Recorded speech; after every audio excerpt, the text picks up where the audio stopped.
ಸಿಗಂದಿನಿ ಕಾಳುಮೆಣಸು ತಳಿ ಅಭಿವೃದ್ಧಿಪಡಿಸ್ತಾ ಇದ್ದೀನಿ.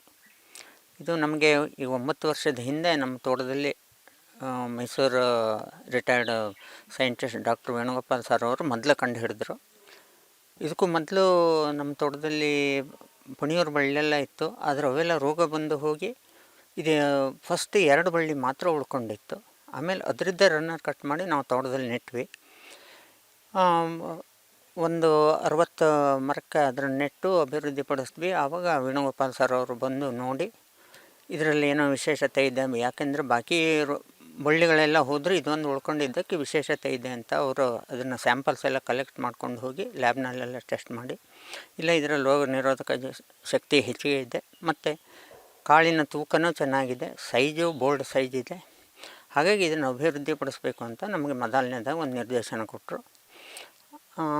ಆನಂತರದಲ್ಲಿ ನಮ್ಮ ಸಿದ್ದಾಪುರ ಹಾರ್ಟಿಕಲ್ಚರ್ ADH ಅವರು ಮಹಾಬಲೇಶ್ವರ BS ಅಂತ ಅವರು ಇದಕ್ಕೆ ನಮಗೆ ನರ್ಸರಿ ಮಾಡಲಿಕ್ಕೆ ವೇಣುಗೋಪಾಲ್ ಸರ್ ಅವ್ರ ಮಾರ್ಗದರ್ಶನದಲ್ಲಿ ತೋಟಗಾರಿಕೆ ಇಲಾಖೆಯಿಂದನೂ ಸಹಾಯಧನ ಎಲ್ಲ ಕೊಡಿಸಿ ನಾವು ನರ್ಸರಿಯನ್ನು ಪ್ರಾರಂಭ ಮಾಡಿದ್ವಿ.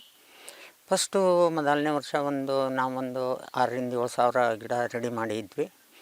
ಅದನ್ನೆಲ್ಲ ರೈತರಿಗೆ ಹಂಚಿದ್ವಿ. ಅದರಿಂದ ಒಳ್ಳೆಯ ಪ್ರತಿಕ್ರಿಯೆ ಬಂತು ನಮಗೆ. ಆಮೇಲೆ ವೇಣುಗೋಪಾಲ್ ಸರ್ ಅವರು ಇಲ್ಲ ಇನ್ನಿದು ಹೆಚ್ಚಿಗೆ ಅಭಿವೃದ್ಧಿ ಪಡಿಸ್ಬೇಕು ಅಂತ ಹೇಳಿದ್ರು. ಈಗ 4 ವರ್ಷದಿಂದ ಈ ಕಡೆ ನಾವು ಈಗ 1 ಲಕ್ಷ ಮೊದಲನೇ ವರ್ಷ ಮಾಡಿದ್ವಿ, 2ನೇ ವರ್ಷ 2 ಲಕ್ಷ ಮಾಡಿದ್ವಿ. ಈ ಕಳೆದ ಸೀಸನ್ನಲ್ಲಿ ನಾವು 3 ಲಕ್ಷ ಗಿಡ ಮಾಡಿದ್ವಿ. ಆದ್ರೂ ನಾವು ಏನು ಉತ್ಪಾದನೆ ಮಾಡ್ತಿದ್ದೀವೋ ಅದು ಕೊರತೆಯೇ ಇದೆ. ಈಗ ನೆಕ್ಸ್ಟ್ ನಾವು ಈಗ ಫೆಬ್ರವರಿಯಲ್ಲಿ ನರ್ಸರಿ ಪ್ರಾರಂಭ ಮಾಡ್ತೀವಿ. ಆದರೆ ಆಗಲೇ ನಮಗೊಂದು 5 ಲಕ್ಷ ಗಿಡ ಈಗಾಗಲೇ ಬುಕ್ ಆಗಿದೆ.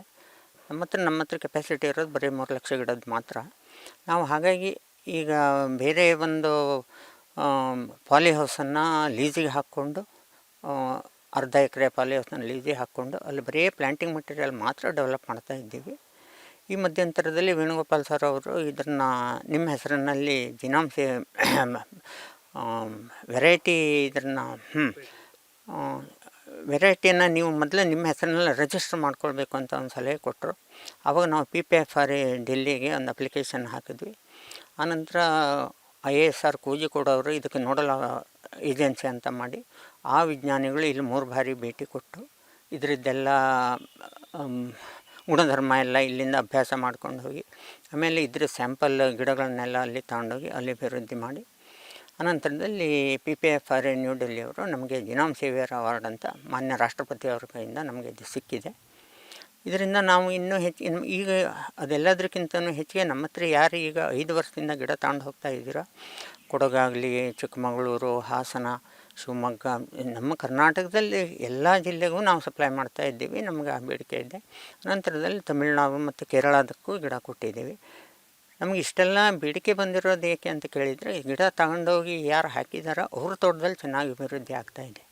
ಅದು ನಮಗೆ ಮೇನ್ ಬೇಕಾಗಿರೋದು. ಅವ್ರ ತೋಟದಲ್ಲೆಲ್ಲ ಚೆನ್ನಾಗಿ ಅಭಿವೃದ್ಧಿ ಆಗ್ತಾ ಇರೋದ್ರಿಂದ ನಮಗೆ ಬೇಡಿಕೆ ಮತ್ತೆ ಹೆಚ್ಚಿಗೆ ಆಗ್ತಾಯಿದೆ. ಅದು ನಾವು ನಮ್ಮ ಕ್ವಾಲಿಟಿಯನ್ನು ಒಂದು ಕಂಟ್ರೋಲ್ ಮಾಡ್ಕೊಂಡು ಒಂದೇ ಕ್ವಾಲಿಟಿ ಗಿಡ ಕೊಡ್ತಾಯಿದ್ದೀವಿ. ಅದು ನಮಗೆ ಮೇನ್ ಪ್ಲಸ್ ಪಾಯಿಂಟ್ ಆಗಿರೋದು. ಗಿಡ ಯಾರು ತಗೊಂಡು ಹೋಗಿದಾರೋ ಅವ್ರಿಗೆ ಯಾರಿಗೂ ಗಿಡ ಫೇಲ್ ಆಗಿಲ್ಲ ಮತ್ತು ನಮ್ದು ಯಾವುದೇ ಮಿಕ್ಸು ಮಾಡೋದಿಲ್ಲ. ಅದಕ್ಕೆ ನಾವು ಈಗ ವೇಣುಗೋಪಾಲ ಸರ್ ಅವ್ರ ಮಾರ್ಗದರ್ಶನದಲ್ಲಿ ಅಭಿವೃದ್ಧಿ ಪಡಿಸಲಿಕ್ಕೆ ನಾವು ಬೇರೆ ಅದೇ ವ್ಯವಸ್ಥೆನೇ ಮಾಡ್ಕೊಂಡಿದ್ದೀವಿ. ಪಾಲಿ ಹೌಸ್ನಲ್ಲೇ ಪ್ಲ್ಯಾಂಟಿಂಗ್ ಮಟೀರಿಯಲ್ಲೆಲ್ಲ ನಾವು ಡೆವಲಪ್ ಮಾಡ್ತೀವಿ. ತೋಟದಿಂದ ಅಷ್ಟು ಕಲೆಕ್ಟ್ ಮಾಡ್ಕೊಳ್ಳೋದಿಲ್ಲ ನಾವು. ಇದಾದಮೇಲೆ ಇದಕ್ಕೊಂದು ಮತ್ತೊಂದು ಉದಾಹರಣೆ ಅಂದರೆ ಬೈರುಂಬೆಯಲ್ಲಿ ಒಂದು 3,000 ಗಿಡದ ಅಡಿಕೆ ಮರ 7 ಎಕರೆ ಅಡಿಕೆ ಮರದ ತೋಟದಲ್ಲಿ ಫುಲ್ಲು ಪನಿ ಹೊಡಿತ್ತು. ಆಮೇಲೆ ಅವೆಲ್ಲ ರೋಗ ಬಂದು ಹೋಗ್ಬಿಡ್ತು. ಈಗ ಅಲ್ಲಿ 3,000 ಬಳ್ಳಿ ಪ್ಯೂರ್ ಸಿಗಂದಿನಿ ಬ್ಲಾಕೆ ರೆಡಿಯಾಗಿದೆ. ಅಲ್ಲಿ ಫಸಲು ಕೊಯ್ತಾ ಇದ್ದಾರೆ. ಇದು 5 ವರ್ಷದ ಹಿಂದೆ ಅವ್ರು ಮಾಡಿದ್ದಾರೆ. ಅಲ್ಲಿ ಚೆನ್ನಾಗಿ ಫಸಲು ಬರ್ತಾಯಿದೆ. ನಮಗದು ಒಂದು ಒಳ್ಳೆಯ ಉದಾಹರಣೆ ಆಗಿದೆ.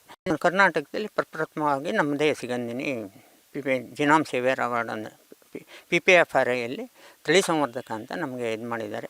ಇದಕ್ಕೆ ಬಾಗಲಕೋಟೆ ವಿಶ್ವವಿದ್ಯಾನಿಲಯದವರು ನಮಗೆ ನೋಡಲಾಗಿ ಇದು ಮಾಡಿದ್ದಾರೆ. ಆಮೇಲೆ ಅವರ ಹತ್ರನೂ ನಾವು MOU ಮಾಡ್ಕೊಂಡಿದ್ದೀವಿ.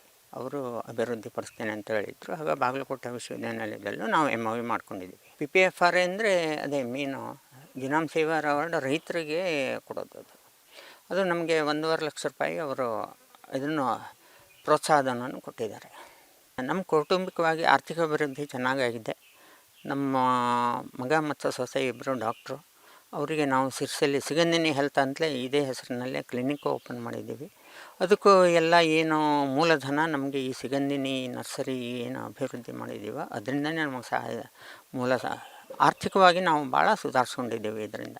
ಈಗ ಅಡಿಕೆ ತೋಟದಲ್ಲಾಗಲಿ ಸಿಲ್ವರ್ ಓಕ್ನಲ್ಲಾಗಲಿ ಯಾವುದಕ್ಕಾದ್ರೂ ಬಸಿಗಾಲುವೆ ವ್ಯವಸ್ಥೆ ಇರಲೇಬೇಕು, ಬುಡದಲ್ಲಿ ನೀರು ನಿಲ್ಲೇಬಾರ್ದು. ನಾವು ಸಿಲ್ವರ್ ಆಗಲಿ ಅಡಿಕೆ ಆಗಲಿ ಮರದಿಂದ 1 ಅಡಿ ಹೊರಗಡೆ ಮೊದಲು ಒಂದು ಕಾಲಡಿ ಆಳ ಗುಣಿ ತೆಕ್ಕೊಂಡು ಅದಕ್ಕೆ ಬುಡದಲ್ಲಿ ರಾಕ್ ಪಾಸ್ಪೇಟ್ ಹಾಕ್ಕೊಂಡು ಆಮೇಲೆ ಬೇವಿನ ಹಿಂಡಿ ಹಾಕಿ ಗುಣಿಯನ್ನು ಲೆವೆಲ್ ಮಾಡಿ ಮುಚ್ಚಿಬಿಡ್ಬೇಕು. ಆಮೇಲೆ ಅದ್ರ ಮೇಲೆ ಪ್ಯಾಕೆಟ್ ಇಡಬೇಕು. ಪ್ಲಾಸ್ಟಿಕ್ ತೆಗೆದು ಆ ಪ್ಯಾಕೆಟ್ ಇಟ್ಟು ಟೋಟಲಿ ಬುಡದಲ್ಲಿ ಏರಿರಬೇಕು, ನೀರನ್ನು ಯಾವ ಕಾರಣಕ್ಕೂ ನಿಲ್ಲಬಾರ್ದು. ಹಾಗೆ ಮಾಡಿದರೆ ಮಾತ್ರ ಬಳ್ಳಿ ಬದುಕತ್ತೆ. ಇಲ್ಲಾಂದ್ರೆ ಯಾವಾಗಲೂ ಗಿಡವನ್ನು ಹೊಂಡದಲ್ಲಿ ಹಾಕಬಾರ್ದು, ಈ ಮೇಲ್ಗಡೆನೇ ಇರಬೇಕು.